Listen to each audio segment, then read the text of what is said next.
News in 5. News and developments making headlines around the world in 5 minutes. World News in 5. Here on Radyo Pilipinas Worldwide.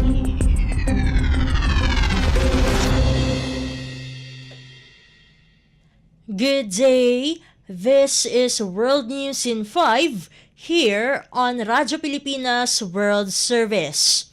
Israeli authorities on Tuesday seized equipment from the Associated Press and shut down the news outlet's live feed of Gaza, citing a new law about foreign media.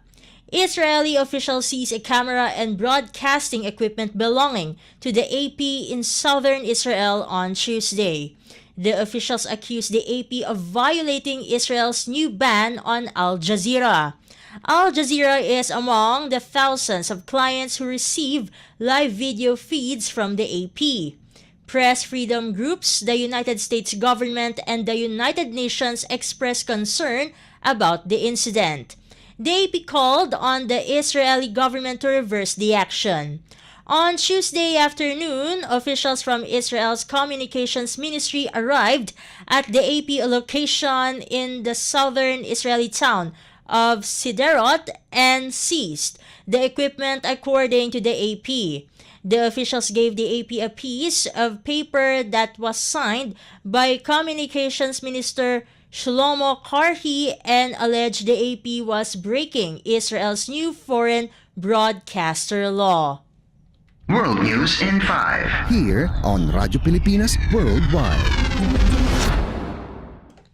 Meanwhile, Israeli forces carried out a deadly raid on Tuesday in the occupied West Bank and battled Hamas militants in the southern Gaza Strip, while Israeli Defense Minister Yoav Gallant rejected the move by the International Criminal Court's top prosecutor to seek arrest warrants for Gallant and Prime Minister Benjamin Netanyahu. Palestinian health officials said Israeli forces killed 7 people during the raid in the West Bank city of Jenin, and the head of the Jenin governmental hospital said one of those killed was a surgical doctor. Israel ground troops and aircraft were involved in fighting in Rafah in southern Gaza, while troops also battled militants in central and northern Gaza, according to the military.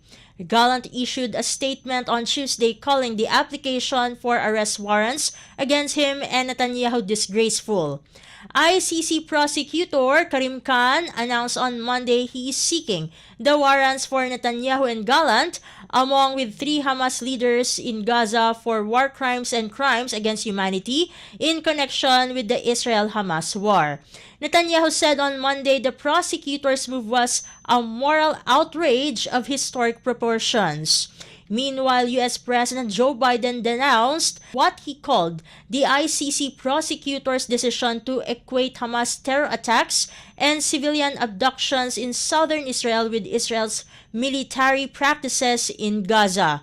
In a separate statement, U.S. Secretary of State Antony Blinken echoed President Biden's comments and called the ICC's move to compare Israel with Hamas shameful. World News in 5. Here on Radyo Pilipinas Worldwide.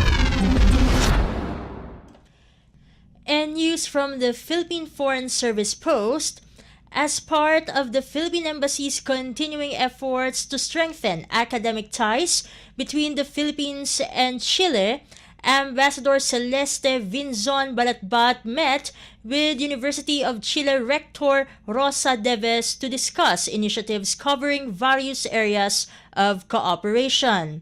Ambassador Balatbat thanked the Rector for the university's Faculty of Chemical and Pharmaceutical Services partnership with the Embassy on the conduct of a healthcare seminar for the benefit of the Filipino community in Chile.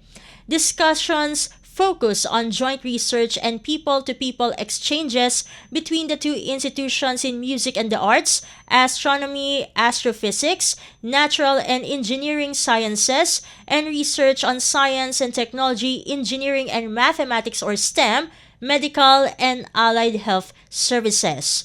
Rector Deves welcomed, in particular, research exchanges with the Philippine Space Agency and the university's astronomy department, including sharing of data collected by the Atacama Large Millimeter Array or ALMA radio telescope and the Very Large Telescope or VLT facilities in Chile, and joint research between astronomers for the Philippines and Chile.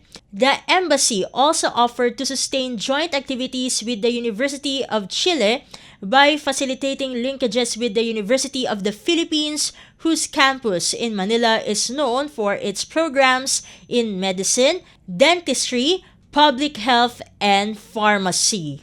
World News in 5. Here on Radyo Pilipinas Worldwide.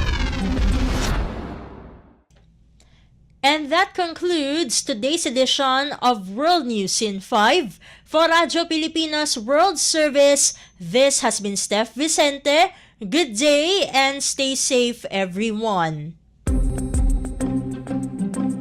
World News in 5. News and developments making headlines around the world in 5 minutes.